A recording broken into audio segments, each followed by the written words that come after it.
We're not going to be controlled by Rupert here, who speaks to them like little kids. You must go and ask how Rupert speaks to your ministers. You can't try that with me. A white man. I don't care if you've got money or you don't have. No. No white man speaks to me like that. You don't do that. Don't do it. I don't care whether he was my man. No white man speaks to me the way Rupert speaks to your ministers. Ask Mbalula. Mbalula utawubuja. He will tell you. Wala need Mbalula. Rupert ila mo address. Aile golfungaro way yak ailwe. Where you going? Our address Rupert. If you don't return Praveen, I'm taking my things, I'm leaving. You must try that with the EFF. If you don't do this, I'm taking my things, I'm leaving. Don't have time for that. The Chinese don't go around Africa stealing anything from Africans. Your corrupt leaders overcompensate in exchange for something personal. That's what happens. The Chinese don't steal anything. They are in business. When the more you give them, the better for them. Why must they say no? Your leaders are not negotiating in good faith. They are negotiating with their families in mind. That's why they overcompensate. Russia is not our friend ideological.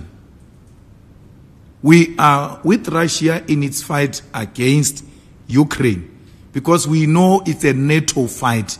It's not a Ukraine fight.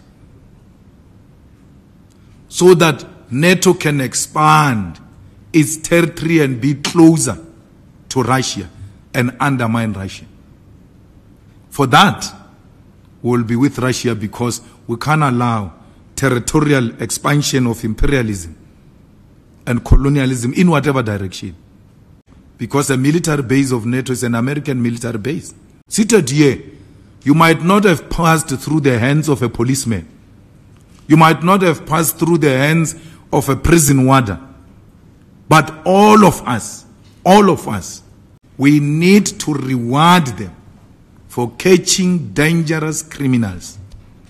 We need to reward them for killing cash in transit criminals. Those ones, they must not negotiate with them. Because those ones of cash in transit, they are dangerous criminals. They are the army. They are the army. Look at the kind of weapons they use. Police must drop them. And after dropping them, we must reward them. We must reward the police who drop cash in transit haste criminals.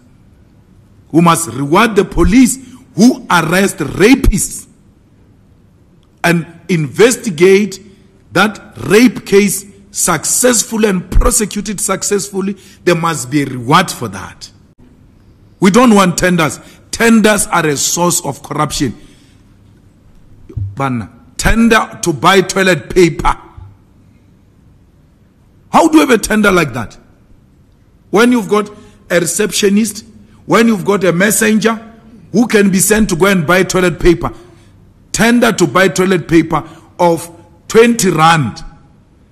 One toilet paper is going to be sold for 700 rand. And then you come and say there's no money. Tenders must be on complicated stuff. Cleaning tender. For what? For who? When we've got so many unemployed people, you still have the luxury of issuing out a tender for cleaning when you could be hiring people permanently. The Boers did that. When they did a Transnet, when they did Eskom, when they did Foscor, they were doing it for whites who didn't go, for Afrikaners who didn't go to school to come and work there. We are told there is no money. Cleaning services, security guard. Why must we outsource security guards? To a point where we outsource security guards to police station. Police station to guard police. There is a tender to guard police by security guards. Police are supposed to be the most dangerous armed people. They are being guarded. So we don't want that such a tender. Police will guard police. How come the AK-47s just enter South Africa with ease? Look at what KwaZulu-Natal has become now, where guns are found with ease. AK-47 is associated with Mozambique. It's even on their logo. The flag of Mozambique has got AK-47 because that is a weapon of their choice. It has never been for us. I will never agree that there must be any army of South Africa deployed anywhere, not under the circumstances. We have to re-equip and retrain our army. Cyril Ramaphosa wants to kill our children in DRC. Those rebels, DRC, they are well equipped. Who goes to a base of an army if you know that thing is an army and is powerful? You go to the base once you have undermined them. We were told that we are the ones who are favoring Ramaphosa. I've got a very close personal relationship with the president. And we don't stay far from each other, by the way. The other day I was driving myself and he was walking. And then I saw him. I parked right next to him. If I wanted to kill him, I could have killed. I could have killed that guy. So I open a window. When I open a window, he turns. He's like, what are you doing? What do you mean? He says, why are you driving yourself? Why are you walking alone? He says, no, I'm just taking a walk. So our relationship is like that. But we disagree politically. And it doesn't make us enemies. I'm not his enemy. My brother, we are not entertaining critics. We are not entertaining any critics. We made history and that's what we are claiming. When we claim our victory, you can't say we're entertaining critics. After every rally, you have a duty to come back in this fashion and give a report of how you see things and how you're planning going forward. That's what we're doing.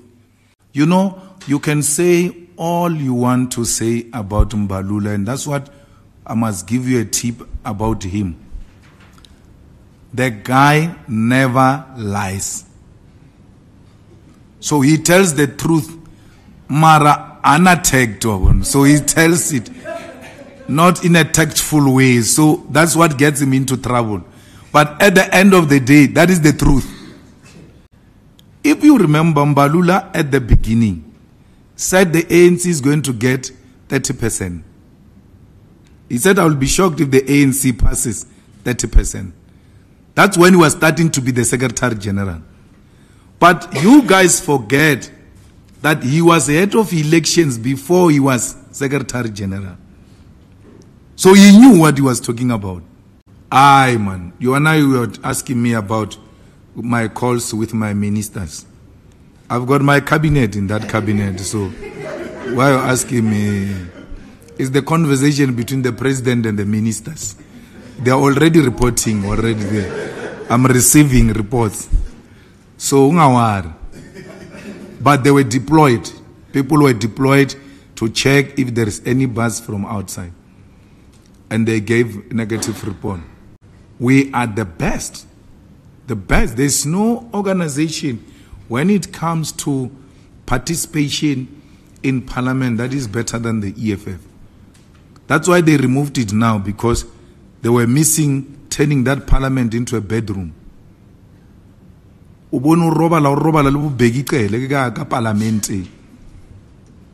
So we have kept that parliament alive. We are engaged in a struggle against imperialism and colonialism. And we make no apology that we are not friends with the West. It doesn't mean we can't trade with them. We'll trade with them through our own terms. They will not come and impose themselves on us like they are doing with the ANC. We are not part of CODESA. We've never had a facilitation between the Boers and the owners of the means of production here in South Africa and the ANC that was facilitated by Britain and all of that. This democracy came because the Oppenheimers left the country to go and meet the ANC in exile and said to the ANC, we are going to tell the National Party to end apartheid, and you are going to come back and govern, and you govern business as usual. Nothing changes. The ANC said yes. We don't have such an agreement. We were the first to launch manifesto in the top 3 because we had set that date for ourselves. Ordinarily, you know, in the election year, the ANC goes first through January 8 statement, and the January 8 statement of that year effectively becomes a manifesto. So we assumed that they will have the usual and then will follow, and then will follow each other in that order. So we were shocked that they didn't want to launch in January for whatever reason. And when we announced that we are going into Moses Mabhida, the ANC also announced that they are coming after us. It's unheard of. It's something that must then teach you as a country that political dynamics have changed. The story that the ANC is a leader of society no longer exists. They are tailing behind the EFF, and that should make us very proud. Look, the Ekurhuleni situation will always be like that, especially on the ANC side. We really don't want to get involved in their internal affairs. The ANC gets upset that the EFF went to unblock a blocked sewer and then tweeted about it, and they're like, you see, they are outshining us. This thing of participating with them in government, how do you get upset by people who are doing work? There is no incident in Ekurhuleni that can be reported in relation to service delivery and it doesn't get attended to in less than 24 hours by the EFF. That's what makes the ANC uncomfortable. But you can learn from those activists and do better. We even go, the EFF public representatives in Ekurhuleni say, well, this is not our department, but we'll ensure that we report this to the relevant authorities and make sure it's attended to. They will not disappear after that. They are going to come back to you on social media publicly that this matter you raised has been resolved. So we are a service delivery orientated kind of an organization. This morning, there was a problem of water in Tongaat, in eThekwini. It falls under our department. Immediately when we heard that, we brought that to the attention of the chairperson of the committee, who is an EFF deployee. And we said to him, you must go and make sure that that matter is attended to. The problem with Ekurhuleni is that, eThekwini, is that the municipality, the way it is designed, everything is run by a city manager. So that city manager of eThekwini can run that municipality with powers vested on him without politicians. That's the power he has. Now, he's a man who is who's paranoid. Every deputy manager, they call them deputy managers, DP. Deputy city managers. Every deputy city managers, he has declared them enemies. So when they go into a committee to process some procurement of this and that, ultimately he must sign. He says, no, it's a trap. They are setting me up. They want to remove me. So That municipality, more than Kaunda being a problem, the problem is the city manager, who's lazy and half the time out of the country.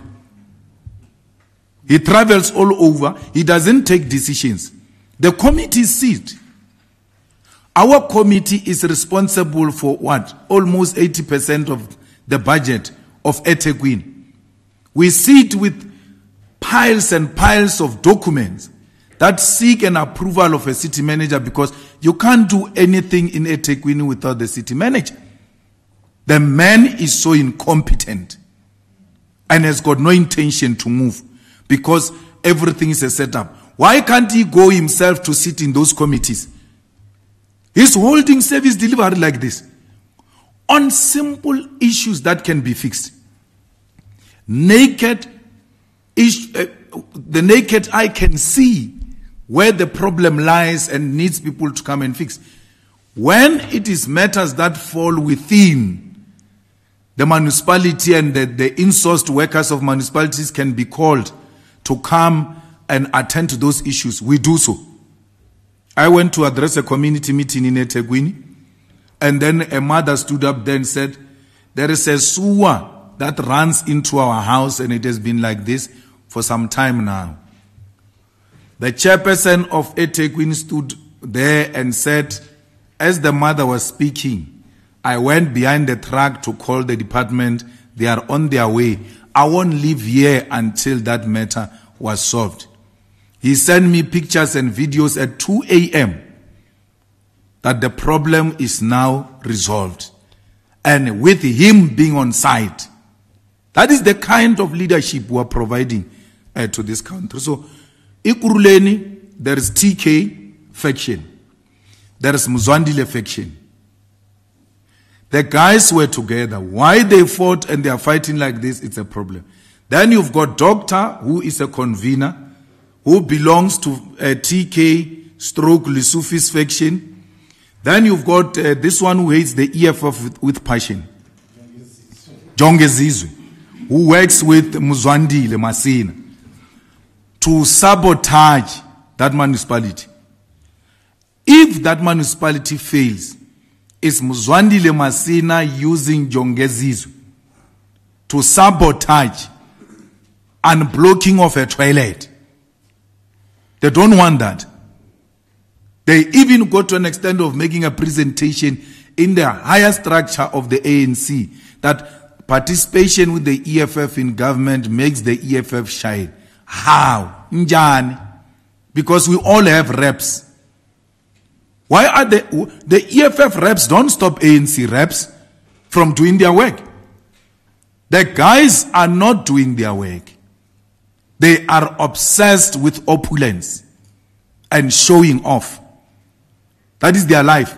That's why they can't dirty their hands and get into a manhole to unblock the sewer.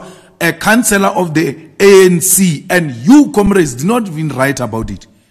A councillor, a ward councillor of the ANC, went to physically block Commissar Thembi Msani when she was unblocking a sewer. Physically blocked her. You can't unblock the sewer in my ward. Labour, you love your poo-poo. No, not in my ward. You can't unblock. That's the ANC caliber of people you have. You can't unblock a sewer in my ward. It's there on social media. You can find it. ANC ward councillor stopping service delivered because it's done by EFF. And it's not done by EFF. It's a municipality. Those people, this is an MMC. The workers are a municipality. Not in my ward. In my ward, the ANC loves sewer running all over the streets. I'm not telling you theory. I'm telling you things that you can easily refer to. And I hope this EFF communication will go back to replay these things. Or this is what the CIC was talking about. My sister, there is just too much money, Shami, in South Africa. A lot. We have a lot of money. Just tell me, why do we need deputy ministers? Why do we need such a big cabinet, why should a president spend 600,000 in food in a jet? Is he eating golden eggs or what? There is just too much. Our state-owned enterprises have got the capacity to generate a lot of income for us. Illicit financial flows and tax avoidance that robs South Africa of its monies needs a decisive leadership. From corporate tax alone, if properly collected, we can finance higher education free of charge. With, not corporate tax, with mining tax alone. The mining companies, including that one that killed people in Marikana, London mine, which Cyril Ramaphosa was part of, it was confirmed that they are engaged in illicit financial flows and tax avoidance, because it is a general practice. It is a general practice in mining. The haves in South Africa do as they wish. They are not paying their taxes. They don't pay their taxes. And then in the same manifesto you refer to, we're talking about taxing the rich. Desmond Tutu spoke about that when he was still alive. And no one has ever hurled insult on him. So I hope you won't do that on me, because I'm just repeating what Archbishop said at that time. He said, we must tax the rich. There's money. We don't want VAT at 15%. It must go to 14% because it's heavy on the poor. It's heavy on the poor. Yet the rich are left alone without being taxed and without being made to contribute to the well-being and the socio-economic development of this country. So the money is there. You remember we were eating billions during COVID. We didn't know where they came from. When they were eating those billions, can you imagine? You spend billions. Till to date, there is nothing physical you can point at that those billions that were spent during COVID, this is what they did. Even in the State of the Nation addresses, they were pretending to be claiming all this development. They never said to you, during COVID we built this hospital. During COVID we bought these ambulances. During COVID, with the money we did this. They simply don't account for that money of COVID because it made them more richer. South African deployment of soldiers to DRC is out of order. It must be withdrawn with immediate effect. Not that South Africa is not supposed to deploy in DRC. We're supposed to deploy in DRC and be in the forefront. We just don't have the army. Our army can't look after cabbages. I can't hire them in my farm to go and look after cabbages. We just don't have the army. The ANC has collapsed the army. That's why in the manifesto of the EFF we say we will finance the army and make sure that it's properly trained and the necessary equipment needed for the success of the army is provided. The army has collapsed. How come the AK-47s just enter South Africa with ease? Look at what KwaZulu-Natal has become now, where guns are found with ease. AK-47 is associated with Mozambique. It's even on their logo. The flag of Mozambique has got AK-47 because that is a weapon of their choice. It has never been for us. Unless in exile, in MK and APLA and all of that. But we as a country, we don't count amongst ourselves the weapons that we prefer AK-47. So it tells you this thing is entering somewhere. Where is the army? It's not there. There's no army. So they are sent there to be killed because they are not properly trained. They must come back home, and we must stop with any military deployment until we are fit and proper. Just take a walk and look at a South African soldier walking. You see a demoralized man who's carrying a rifle, and you see that rifle is heavy on him. He's not even fit to carry that rifle. They killed it. So, Cyril Ramaphosa wants to kill our children in DRC. Those rebels, DRC, they are well equipped. Who goes to a base of an army if you know that thing is an army and is powerful? You go to the base once you have undermined them. Base. That's why all of the army in the battlefield, when things are bad, they are called to retreat to the base. Because that's where you can regroup and attack. No, they come to a base. That's how weak you are. They come to a base and finish you off in your base. We are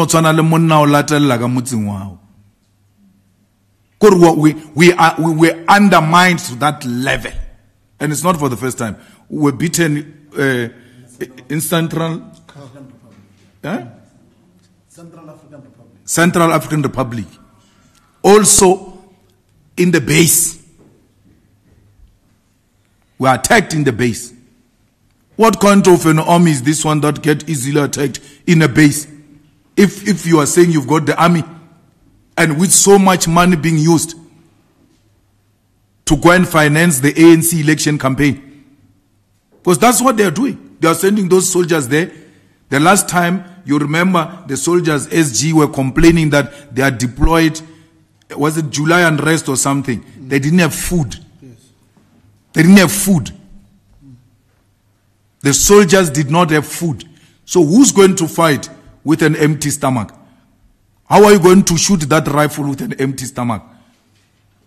They are not being fed.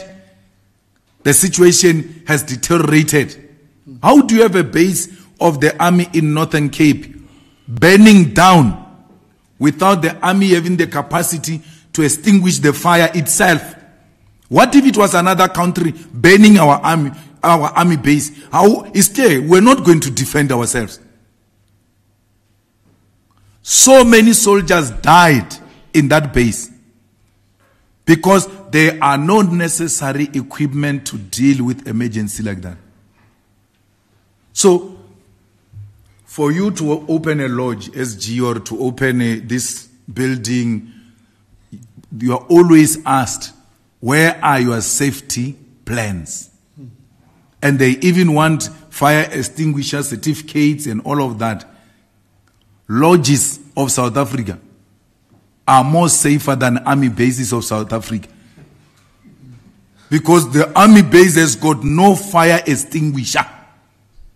To a point where the army base gets burned and our brothers die. On a normal day, it's not war. On a normal day, it's not a war. You are sitting like that, the fire starts. It's not like, okay, we are fighting them, they are burning this side, we have to extinguish this side and run to the... On a normal day, there is a fire coming from there. It burns all of you. The last line of defense. So I will never agree that there must be any army of South Africa deployed anywhere, not under the circumstances. We have to re-equip and retrain our army. They say there are 2 fighter jets. What do you call it? Roy Falk. There in DRC with these soldiers. They are there. We are paying for them and all of that. They've never been in the air for more than a year. For more than a year. What are they doing in DRC? Because those are fighter jets. They must go there to fight. Get decoration, get art. in the base. They're using Roy Falk as art.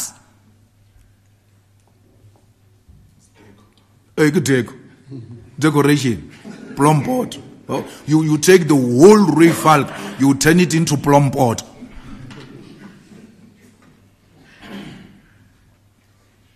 My brother, we are not entertaining critics. We are not entertaining any critics. We made history, and that's what we are claiming. When we claim our victory, you can't say we're entertaining critics. After every rally, you have a duty to come back in this fashion and give a report of how you see things and how you're planning going forward. That's what we're doing. Our rally in KZN was successful and the numbers were satisfying. We filled up that stadium and we're happy with it. And we filled up that stadium with young people. Oh, go and look at those pictures. The youth is not interested in politics. Go and look at those pictures. I was struggling to find old people there. Someone that looked old, close to old, was Sidi. Other than that, I didn't see any old person. So, we filled up that thing. We're not entertaining our critics. Let me tell you, we never had a poster of that rally outside KZN. When you live here, go to Jan Smart Street, you'll find ANC posters of a manifesto launch in Moses Mabhida. They are here in Johannesburg. Posters off. And Lady Jedi Nepel DB, you look at the journalists. Let's go no level la fela la severe nep. Go and yeah, Jan Smart. I go rumelo kholen. When you live here, there is no way you can go anywhere without passing Jan Smart. On Jan Smart's road, on all the roads in Sandton, ANC manifesto launch posters are there. We didn't have that. We did not have a single bus outside KZN, not one. Because if we had asked Johannesburg to Gauteng to bring, Free State to bring, Eastern Cape to bring, and then we bring those people, the tribalists were going to say he brought people from Limpopo. You'll never satisfy the tribalists. That's why we took a decision that no, we need to show these tribalists that KZN will never be a tribalistic province. We grew up in the ANC, and that's one thing we need to thank the ANC for. The ANC has never taught us tribalistic politics. Never. From its formation, the ANC has always said, Mukhosa, Muzulu, Musotu, Tanganan. There was a motto like that. We grew up like that. Those are our politics. So, Mutolo's entertainment of tribalism and encourage tribalistic activities and finance tribalistic activities is scary. South Africa must rise against tribalism. We will never stop going to KZN. We will go and politicize that province and make sure that our people are not victims of tribalism. So the tribalists want to make KZN a no-go area. We are not going to allow that. Our duty as the EFF is to politicize the people of South Africa. We did that successfully at Moses Mabhida. So, my brother, we're not responding to any critique. We are coming to give a report. When you have a rally, you come back, you give a report, and then we give you opportunity to ask us, if you so wish, on the manifesto, what do you mean by this, like that, like you are doing. So, we don't entertain critics. We are in charge. We run our own race. No one tells us what to do. We are the only organization, not even DA can try that, outside the IFP and the ANC in less than 10 years to go and organize, in less than 11 years, to go and organize a rally in Moses Mabhida. It's a reserved territory for certain people. You guys are not allowed here. That's why all types of nonsense was said before we went in. At the center of it was tribalism, where a person says, Malema must not come here because he can't speak Zulu. And then Mutolo goes and defends such a person. He says physical violence is not allowed. But he doesn't say tribalism is violence. Tribalism, like racism, is violence. And Mutolo is a tribalist. The ANC, for the first time we have a leader of the ANC who's a tribalist of note, who can condemn tribalism. He condemns people who fought with that guy physically. He doesn't say, but equally, this guy is wrong. We don't promote any physical violence, but we can't defend tribalism. South Africa, we are still fortunate. We still elect people on merit. We must all unite. All of us must unite against tribalism and refuse tribalists to declare KZN as a no-go area so that they can have a field day for tribalists. We must unite against tribalism the same way we unite against racism, and we must never get tired.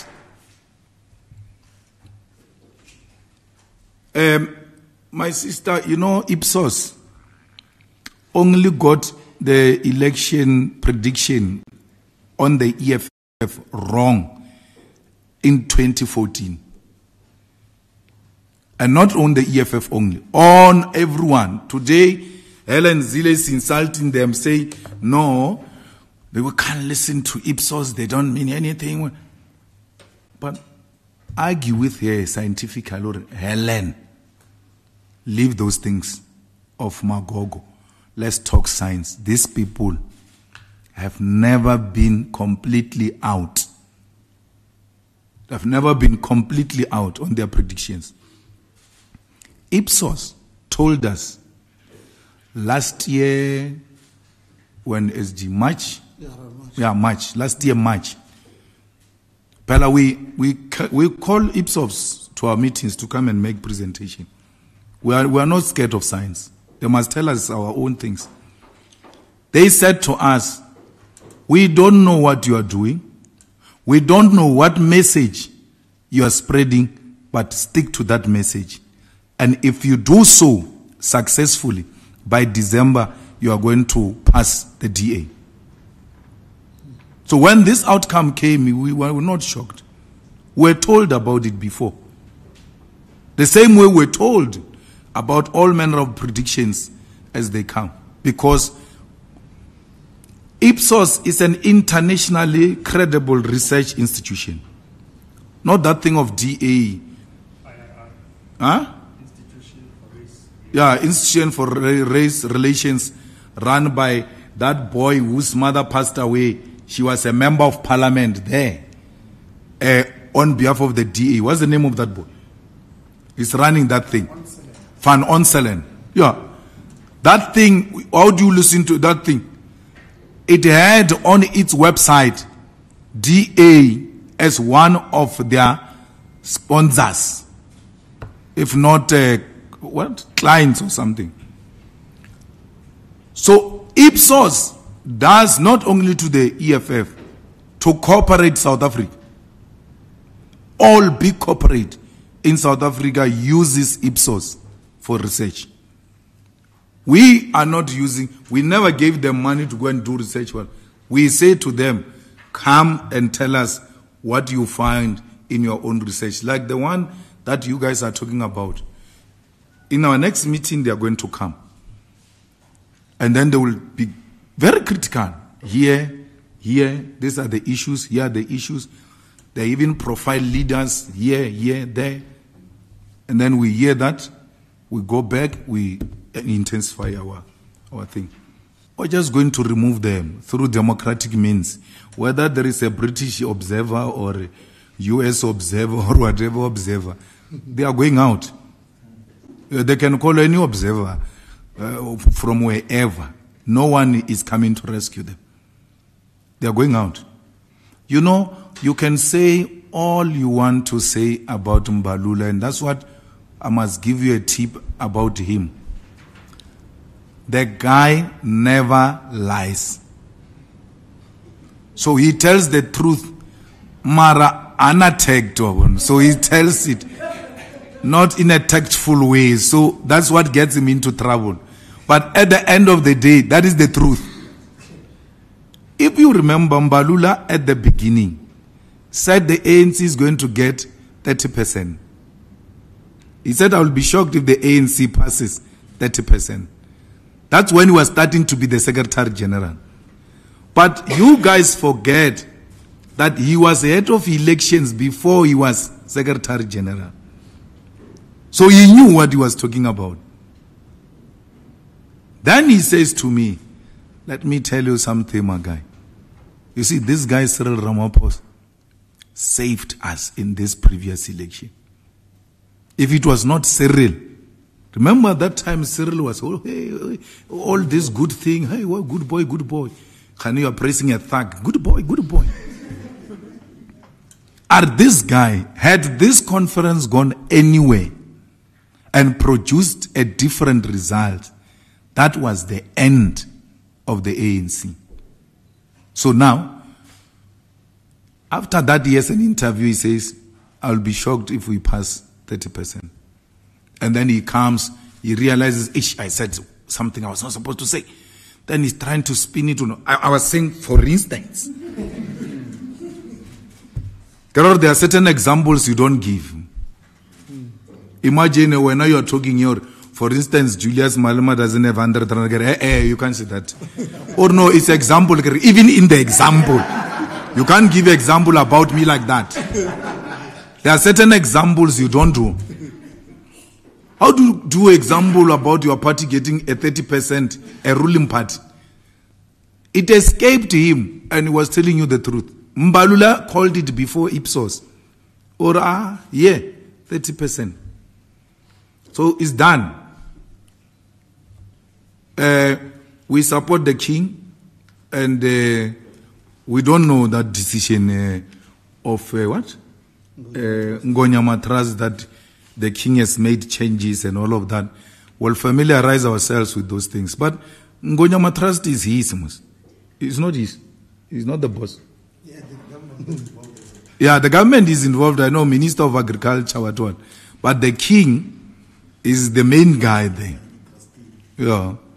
So if you're a trustee, you can be a chairperson. So, yeah. Anyone to be a chairperson has to be a trustee in a trust. So, I don't know if he broke any law or not. That of a spokesperson, Shema, I don't want to get involved. It's like asking me, what do you have to say about the king firing a PA? Ngenapi. Those are his people. Those are his staff members. He must take a decision. There is no threshold that we have put for ourselves. Me. Maybe Floyd has got a threshold. I don't have any threshold. And when I'm nominated in that conference, I'm going to accept the nomination. Yes, I'm not going to do anything of abnormality. All I did in this term was to offer myself. Tired or not tired, rain or no rain, sick or not sick, I did everything humanly possible to keep this organization to be what it is today. And I've got no regrets in everything, including the school. The school is there. The plans are there. Professionals have been appointed. We are stuck with the incompetence Mogale municipality to approve our plans. And there's nothing we can do. Remember, 2 years, we couldn't do anything. So we had 3 years to finalize this school. We bought the land. There's nothing we can do if the municipality doesn't give us approvals. We tried everything. And then the Boers at that place, remember that's an agricultural land in Magaliesburg. The Boers have been opposing the rezoning of that place. who have been in and out of municipal offices fighting all types of racist objections for us to build a school. So I said in that conference, if we don't do it, don't elect us. But we have done it. Give us approvals today. You will see what will happen. Give us approvals today and say, yes, rezoning, yes, this, yes, that. We are very good friends with China, by the way. We can build that thing in 3 months before conference. We are very good people with China. Shame. Even the money you're talking about of financing these plans, China is readily available to come and help. It has been trying to help, even in this current government, with infrastructure funding from China, and they've not been cooperating because they are committed to the West and America. I don't like the discussion of coalitions before the elections outcome, because it leads to people being reluctant or lazy and knowing that whatever happens, we are going to go in through the back doors. So even in the EFF, such a discussion is not taking place. But, you know, ATM, PAC, Azapo, and them, those are our brothers. And whatever happens, we won't leave them behind. Because PAC and Azapo, they've canvassed these grounds long before us. And they understand these policies that we're articulating much better than we do, because we're learning from them. And therefore, whatever happens, we'll always be together with those organizations. You know, as an operative, you don't need any kind of material evidence to prove there was state-sponsored sabotage. Because that thing of Ngizwe, we just wake up one morning, Motolo says he's a deputy president of Ngizwe. So what more do you want? When the ANC provincial secretary says, I'm a deputy president of this tribalistic organization masquerading as a cultural group. Apparently, the brain root.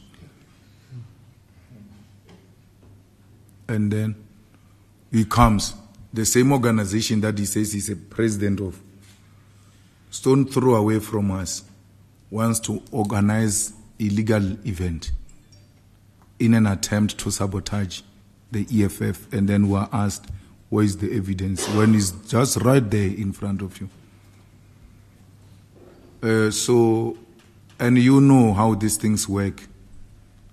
You will never touch the operations of state security or anything of that sort. You just know, and you know how to counter them. Mtolo went to meet with the bus owners and told them not to give us buses. He had a meeting with them. And one of them told him, Mfanagiti, if you still respect yourself, must never come back to me with that nonsense again. No one interferes in my business. I don't care whether you're EFF or ANC. Don't try that nonsense with me. And he told him, I'm going to tell them. Because we have been operating buses for all political parties. Not once has the EFF ever come to us to ask us not to give ANC buses. We've never done that. We don't understand, why do people do that to us? We never stop anyone bus. We never go to anyone not to give anyone buses.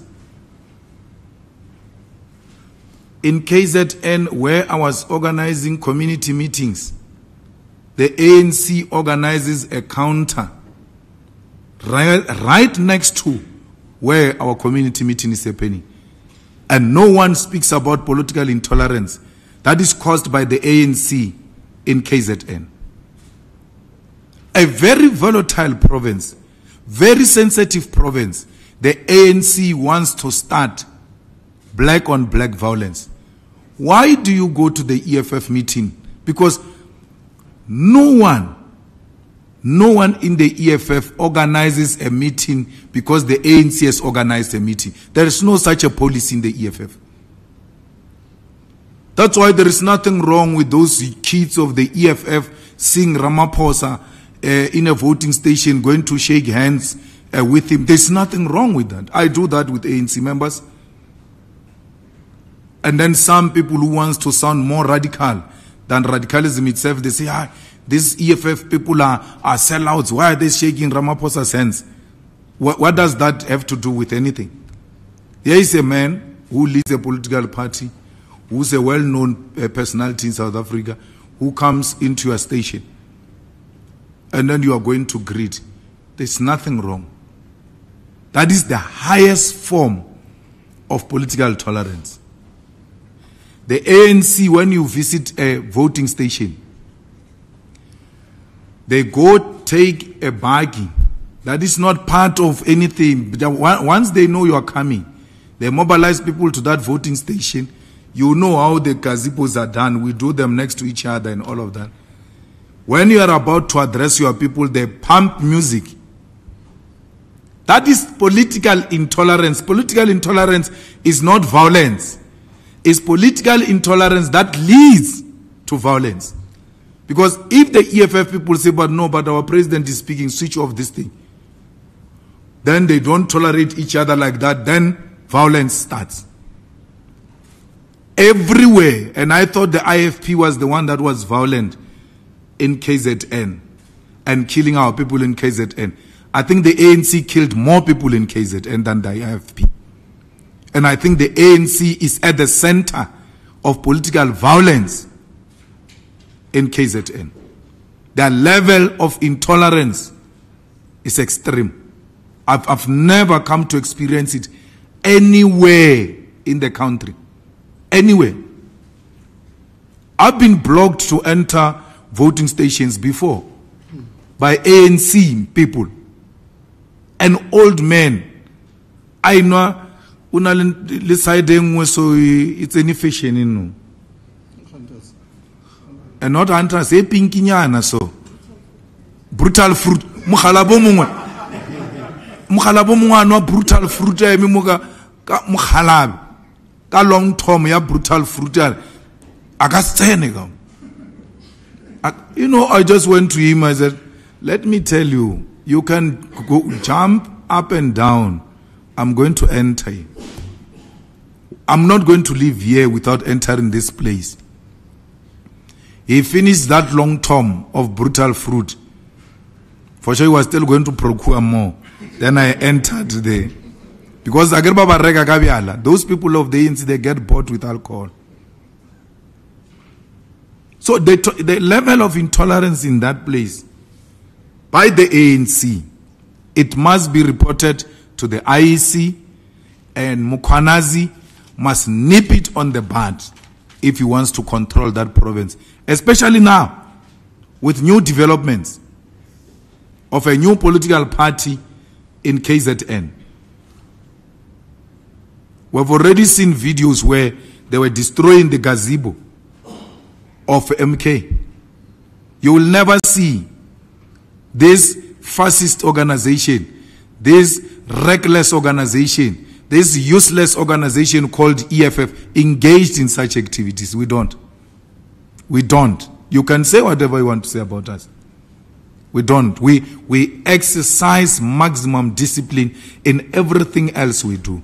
Still, we are not enough on the faces of our critics, despite being one of the best organizations when it comes to mobilization, organization, and discipline. Aye, man. You and I were asking me about my calls with my ministers. I've got my cabinet in that cabinet, so why are you asking me? It's the conversation between the president and the ministers. They are already reporting already there. I'm receiving reports. So, But they were deployed. People were deployed to check if there is any buzz from outside. And they gave negative report. Our term evaluation, 10. We are the best. The best. There's no organization when it comes to participation in parliament that is better than the EFF.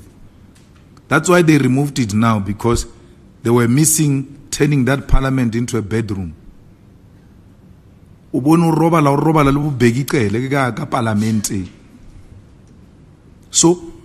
we have kept that parliament alive. We have kept the ministers accountable. We have kept the parliamentary presiding officers on their toes.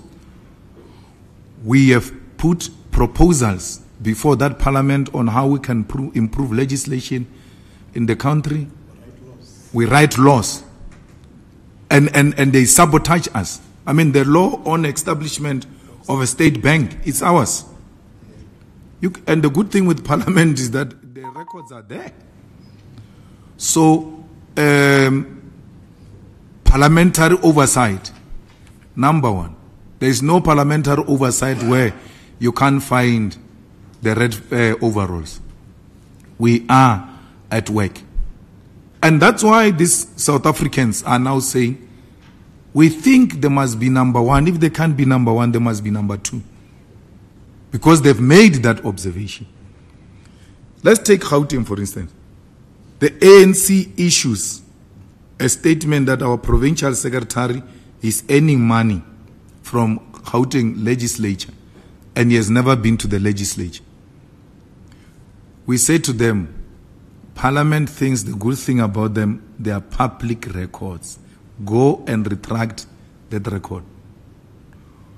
They get irritated with the leader of the EFF. They lie about him. A complete lie. We don't miss legislature. None of the EFF people will miss legislature without a reason. None of the EFF people will not go to legislature oversight without a reason. We've got GTU that keeps track of all of them, one by one, including our councillors. So we take this thing of parliament very serious because we know it can change the lives of our people. We were told that we are the ones who are favoring Ramaphosa. I've got a very close personal relationship with the president. And we don't stay far from each other, by the way. The other day I was driving myself and he was walking. And then I saw him. I parked right next to him. If I wanted to kill him, I could have killed. I could have killed that guy. So I open a window. When I open a window, he turns. He's like, what are you doing? What do you mean? He says, why are you driving yourself? Why are you walking alone? He says, no, I'm just taking a walk. So our relationship is like that. But we disagree politically. And it doesn't make us enemies. I'm not his enemy. If they view me as their enemy, I don't have a problem. My level of political understanding and tolerance is at another level. You can't match it. No one in this country can match it. No one.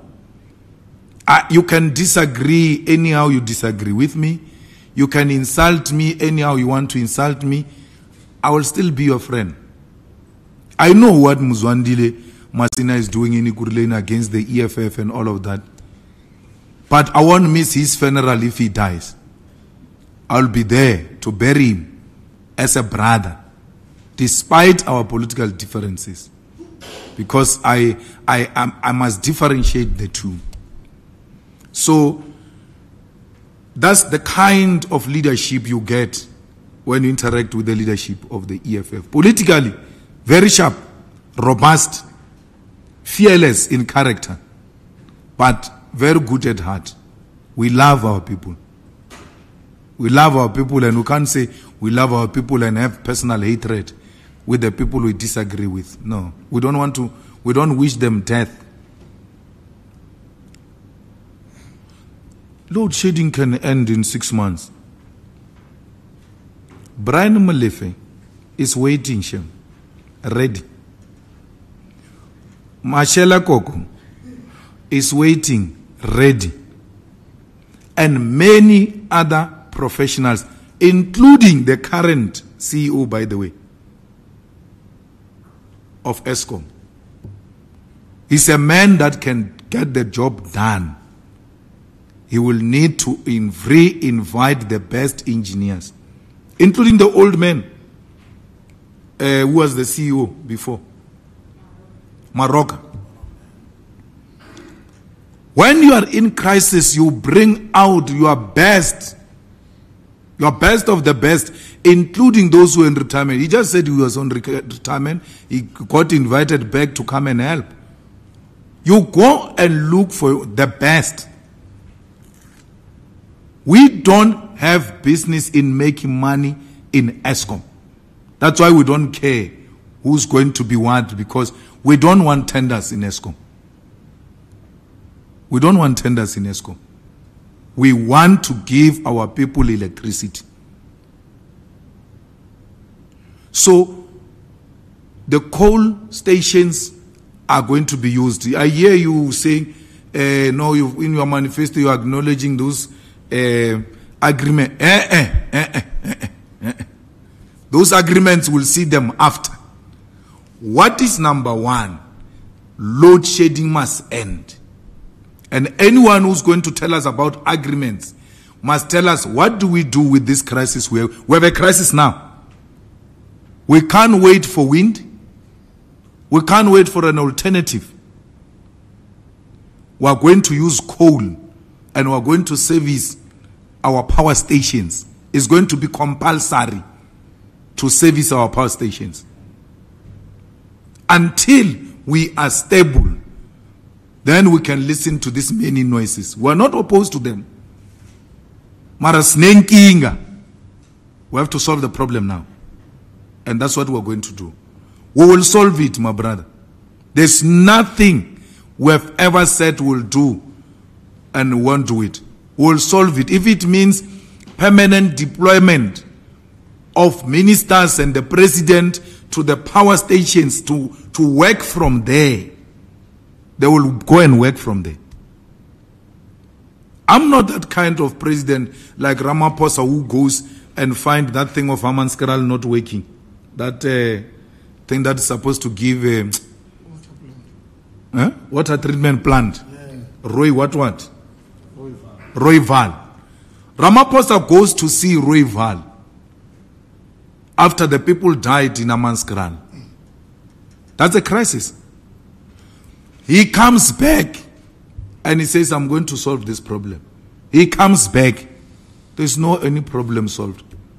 And then you call yourself president. Apemuna, you are a policy when you are a president. When you say this Rooiwal must be resolved and I need it resolved within a month, it must happen. Otherwise, heads must roll. We have a situation where people died in Hammanskraal. The president has been there. Nothing has changed to date. Why is he called an executive president? Because he can take that project into his office. Ministers, in a simple language, they are called assistants of the president. So when you are a minister of education, you are an assistant of the president on matters of education. You can take that power, president, anytime if you don't use it properly. So you've got a man who's so indecisive. He took state security into his office. Why? /fund. Because he knew the Jewish community is no longer going to give him money. White people are no longer going to give him money. And he needs money to fight his campaign in the ANC and to fight his campaign in the county. He took state security. For what? To do what with the state security? Because that's not our problem. That's not our priority. So you can see that that is for stealing. Rooiwal, the man has been to Rooiwal. Till today, Rooiwal is not working. You make me the president of this country, Rooiwal will be fixed in a month's time. 24 hours 24/7 workmanship. This thing of South Africa of working during the day only, I don't understand. Why do you worship night? Hey, you like night, man. Isn't the point not to sleep and rest? So why do you think sleep can only happen at night? We need to start working at night if we want work done. And don't say to me, you are going to increase the budget. With the same budget, because this budget was going to take 6 months. You use it in 1 month, the same budget. What money? Why do you ask me, where will I get the money? The money is there. We take long on useless things. President works from Pretoria. Why is President not opening just a satellite office at Rooival? That in this age, people die of cholera because they are supplied wrong water and those people are in Tshwane. Can you imagine the people of Bloberg? So, load shedding is man-made and can only be earned by men. We need men and women who are not scared to take decisions. We are here to take decisions. Not this thing of Sputa running around and talking English and thinking every Sunday press conference will make him an instant celebrity. We're not looking for celebrity here. We're looking for engineers who are going to find a permanent solution, an agent permanent solution. And we'll do it. Our manifesto is not pie in the sky. Tell me what? Single one thing and say, this is madness. Tell me why. There's no single, you can't say to me, why would you say you'll give graduates money? Where will the money come from? They are giving graduates money now. What do you say? Graduates with no source of income and no employment are given 350. There is a doctor somewhere who's called an unemployed doctor who gets 350. Why are you doing that to kids? Why would you give a doctor 350? The same as matriculous person. They are giving people money now. So when you say to us, it's not possible what you are talking, we are not talking about something else. We are just talking about topping it up according to qualifications. The EFF says in its manifesto, every doctor who is in community service, once is going to finish in the next 6 months, he must be placed already. You can never say we've got too much doctors. We can take them to rural clinics. We can take them anywhere. The man here just said he's got a mobile hospital. We can put them there. There will never be too many nurses. Not too many nurses. I think the input on partnership is misplaced, SG. That's yours. I think you'll deal with the gentleman after this. ICJ Palestine, we're with Palestine, Magai. How we make no apology about that. We will never be on the side of apartheid when we are the victims of apartheid. We refuse Israel, apartheid Israel, to wipe off the earth the Palestinians. Not under our watch. We are nobodies. We are children of the victims of apartheid. With our little influence in our little corner, we shall raise the Palestinian flag unapologetically so. We don't pretend about this. The ANC pretends because we passed a resolution in parliament that the Israeli embassy must be removed. Why is that embassy still opened? They are pretending to be doing something with this public relation ICJ. There is a fresh attack. Now we must go back to ICJ and say, no, you must implement your judgment. Your judgment must be implemented. That is public relations. The real action, if you mean it, close the Israeli embassy. We are being mobilized here by the media and everyone else to concentrate on nonsense of ICJ. Let's close the Israeli embassy as agreed to by Parliament. If we are brave and stop acting like we are rushing to a multinational bodies that are toothless. We support that action fully, but we think there is a more impactful action that we can take in support of the people of Palestine, and that is closing of the Israeli embassy. Cyril Ramaphosa and the ANC must stop being pretentious, busy over nothing on a Palestinian question. Let's close the embassy. Parliament has said we must close the embassy. That is not a declaration of hatred against the Jews. We never said we are fighting the Jews. We are fighting apartheid Israel. There's a difference. And we make no apology about that.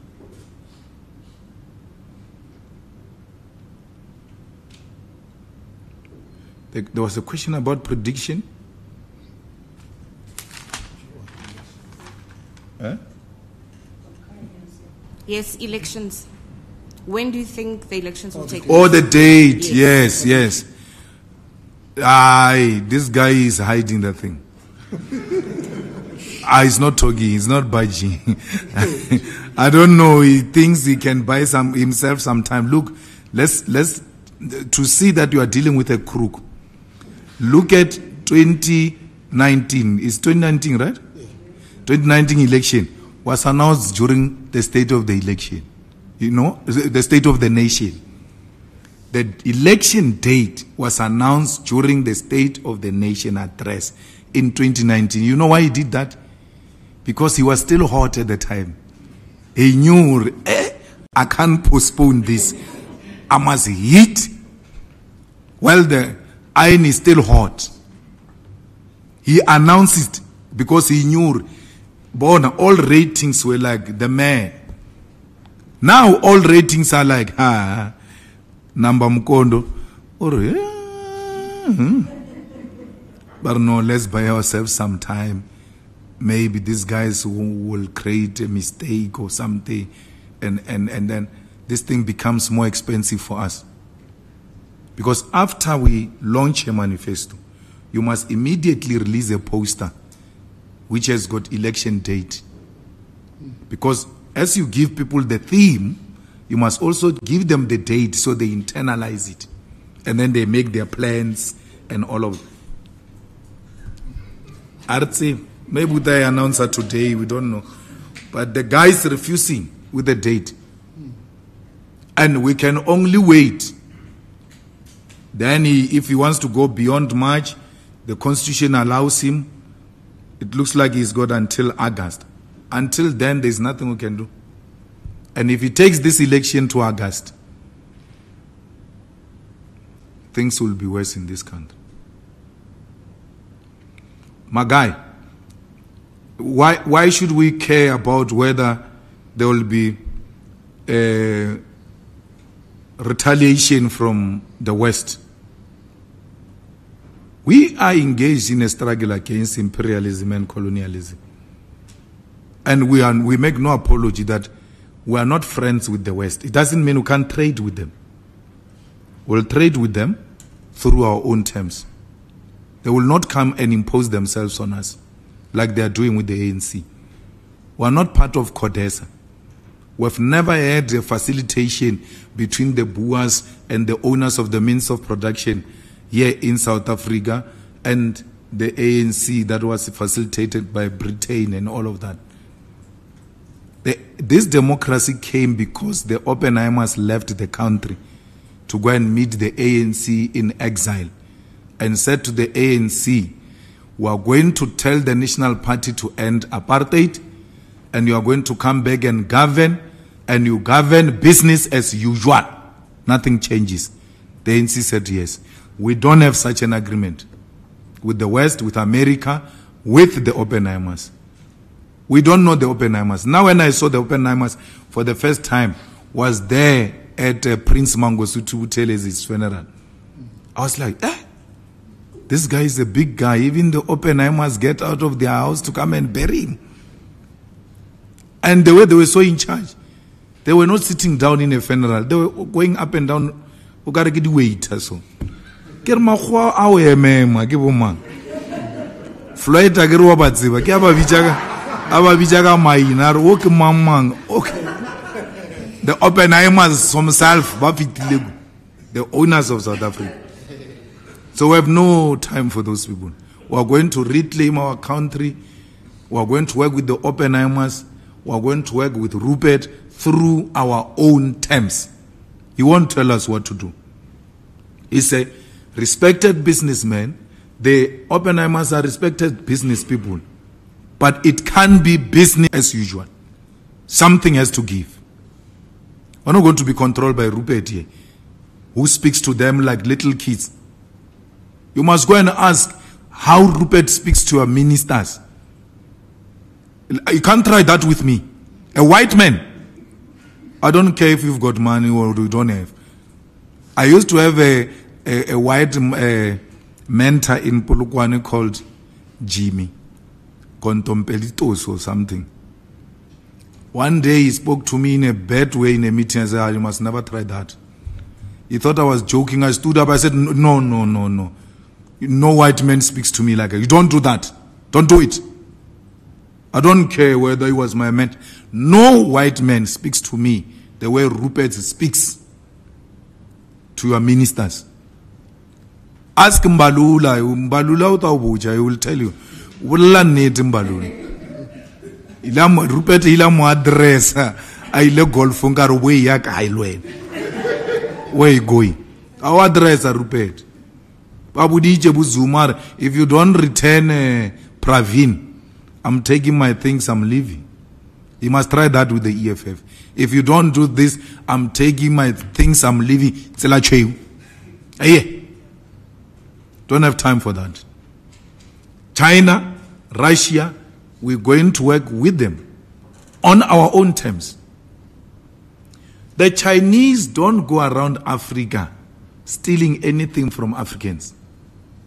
Your corrupt leaders overcompensate in exchange for something personal. That's what happens. The Chinese don't steal anything. They are in business. When the more you give them, the better for them. Why must they say no? Your leaders are not negotiating in good faith. They are negotiating with their families in mind. That's why they overcompensate. So we have no such a relationship with China. We've got a socialist and developmental relationship with China, and we know that China will help us. Russia is not our friend ideologically. We are with Russia in its fight against Ukraine because we know it's a NATO fight. It's not a Ukraine fight. So that NATO can expand its territory and be closer to Russia and undermine Russia. For that, we will be with Russia because we can't allow territorial expansion of imperialism and colonialism in whatever direction. But Putin is not left. The government of Russia is not left ideological. If anything, Putin will be more aligned with the US in terms of policy and ideology, except their fundamental differences on imperialism, where Russia feels that America wants to control it through expanding the military base of NATO, because the military base of NATO is an American military base. So we are with Russia in that context. Not that ideologically we are aligned. But with Vietnam, with Cuba, with China, it's a clear ideological alignment of the left forces. And that's where we belong. And we don't isolate anyone. So, we are driven by development in this country. We want development. We want to rebuild the infrastructure of this country. We want rail to work again. We want to remove the trucks on the road, and then we take them back to the railway lanes. Because our roads are not safe, they will be damaged, and the trucks on the road are not safe for the road users. We want to rebuild the water infrastructure of this country. We want to expropriate all buildings that are not used for any purpose, to convert them into social housing and give them to our people so that they can stay close to where they work. We are an organization in a mission to restore the teaching profession and pay teachers proper salaries so that we restore their dignity in society. We grew up teachers being respected. Today, teachers can't afford a subsidized house. A teacher who taught me driving Corolla, at that time, they are still driving it till to date because they can't afford a new car. What type of government are we which neglects such people who play an important role? Seated here, you might not have passed through the hands of a policeman. You might not have passed through the hands of a prison warder. But all of us, we passed through the hands of a teacher. And we are ungrateful for what those people have done for us. The nursing profession was beautiful. Even the ugliest nurse was beautiful because the profession was beautiful.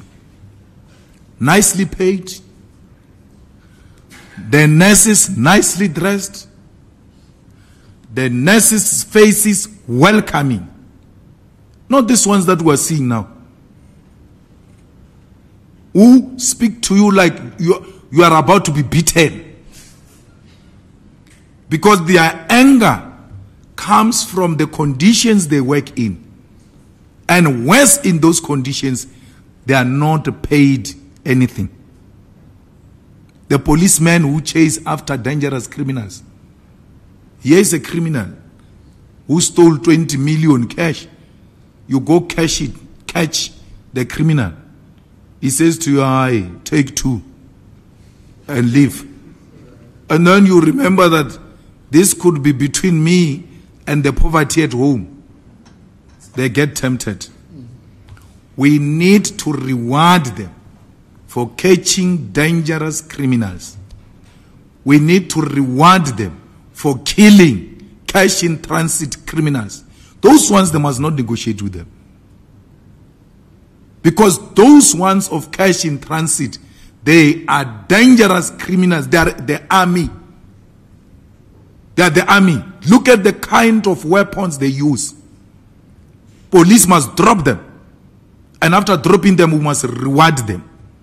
We must reward the police who drop cash in transit haste criminals. We must reward the police who arrest rapists and investigate that rape case successfully and prosecute it successfully. There must be a reward for that. Today, Ramaphosa, as he steals that slush funds of the intelligence, today, the informers in communities, informers, are no longer given money. There is a intelligence, crime intelligence slush funds that is given to informers. They are saying each informer can be given more than 500 rand. Imagine the informer that informed the police about that gangster in Thohoyandou, which they killed, how many, 20 or something in one house, who were planning to go and do cash in transit in Thohoyandou. And that time when they were killing those criminals at Thohoyandou, that was the period where cash in transit in Thohoyandou was a daily bread on the streets. They killed those criminals. That thing stopped. Because it was them who were committing it. Imagine a person who gave us that information and saved us a lot of money and life, given 500 rand. And then he's paid more than Kumbuzo Nchabeni, who has got no role, nothing, except to be a lobbyist of a president. The EFF government will reward the police informers depending on the size and the magnitude and the impact of the information they gave us. That's how we're going to defeat crime. We need to reward informers. We need to pay the police. We need to give police equipment. I said at the rally, I can't remember, that most of you, as you were traveling to this rally, you didn't see a single police van in a country that has got serious crime. From Hyde Park to here. And Hyde Park is suburbs. That's where the police must be. And that's where the rich are. I've not seen a single police van. What about Malamulele? If there's no van here, what about the villages that don't have exposure? We can't have that. We have to have police visibility, including random operations by soldiers. Soldiers must not just sit there. There must be from time to time assignments for them, so that they keep fit and their brain functions properly. Otherwise, they will be consumed by alcohol. That we are going to rebuild the state and build the state capacity to deliver to our people. We don't want tenders. Tenders are a source of corruption. Tender to buy toilet paper. How do you have a tender like that? When you've got a receptionist, when you've got a messenger who can be sent to go and buy toilet paper. Tender to buy toilet paper of 20 rand. One toilet paper is going to be sold for 700 rand. And then you come and say there's no money. Tenders must be on complicated stuff. Cleaning tender. For what? For who? When we've got so many unemployed people, you still have the luxury of issuing out a tender for cleaning, when you could be hiring people permanently. The Boers did that. When they did a Transnet, when they did Eskom, when they did Foscor, they were doing it for whites who didn't go, for Afrikaners who didn't go to school to come and work there.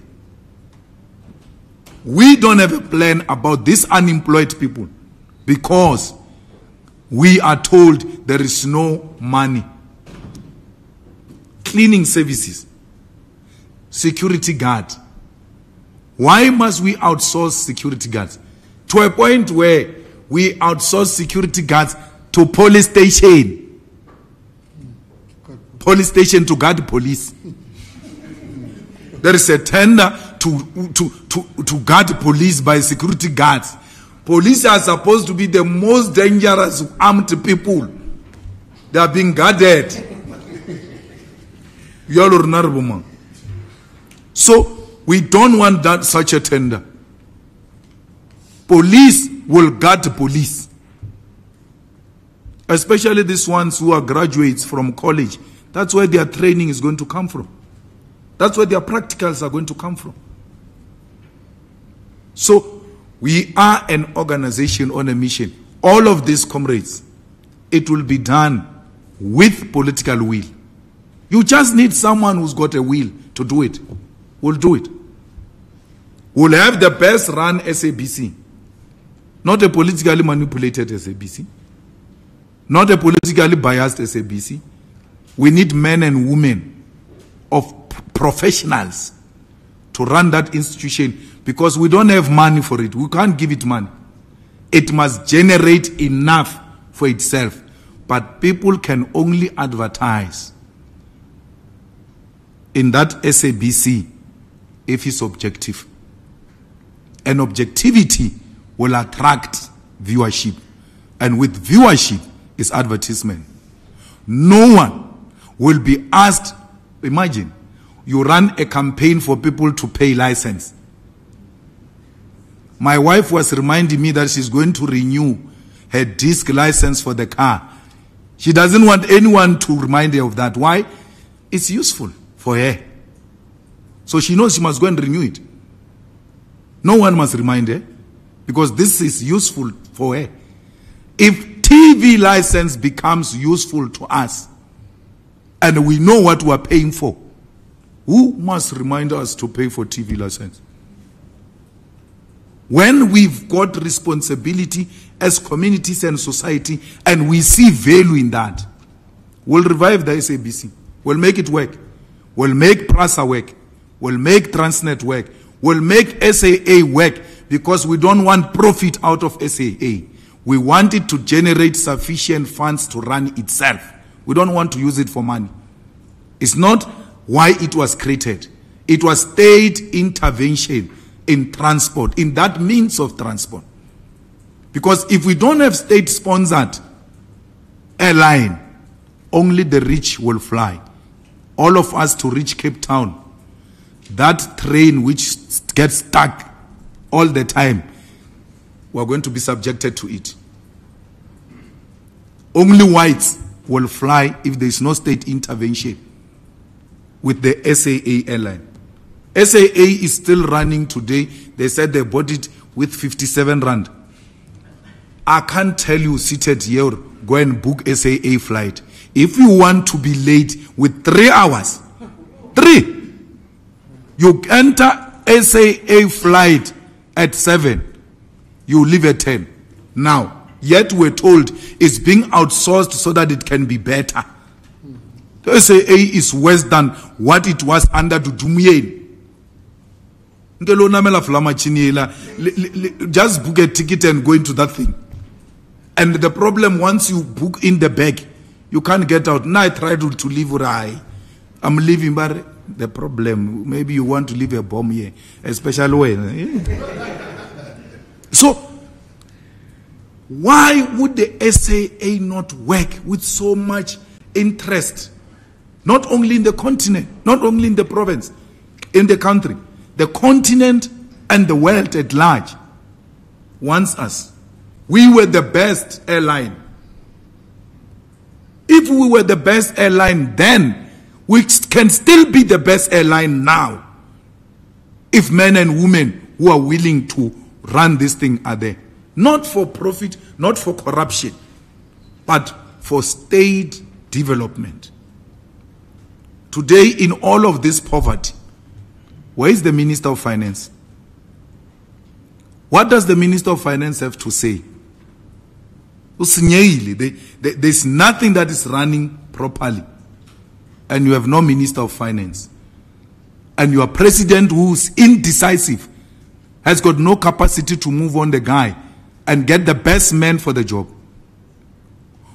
Wabana, sometimes it's better to have a sputa. Ne? Ano le baizi sa ugaru busy nyana, so ano pretend ugaru busy man. Jalo, Enoch, he doesn't pretend anything, nothing. The man is not there. We are swimming in poverty. Obana Minister of Finance, I not to address a seminar, we are working like this, we are putting this there and then remove. Oh, okay. The money man is talking now. Even in the crisis we find ourselves in, where Pravin is collapsing state entities, the Minister of Finance is nowhere to be found. Musho will. This government has collapsed. Whether you guys like it or not, we are on an autopilot. Thanks to the EFF, there will be government of the people that will center the development of the people. Not profit at all cost, not corruption at all cost. We are running Ekurleni, We are running Joburg. We are now going for how long now? More than a year. Towards a year. Not a single one of our people has been accused of corruption. Not one. Or maladministration, or soliciting bribes. We don't do that. Not one. And shame, they are waiting for one.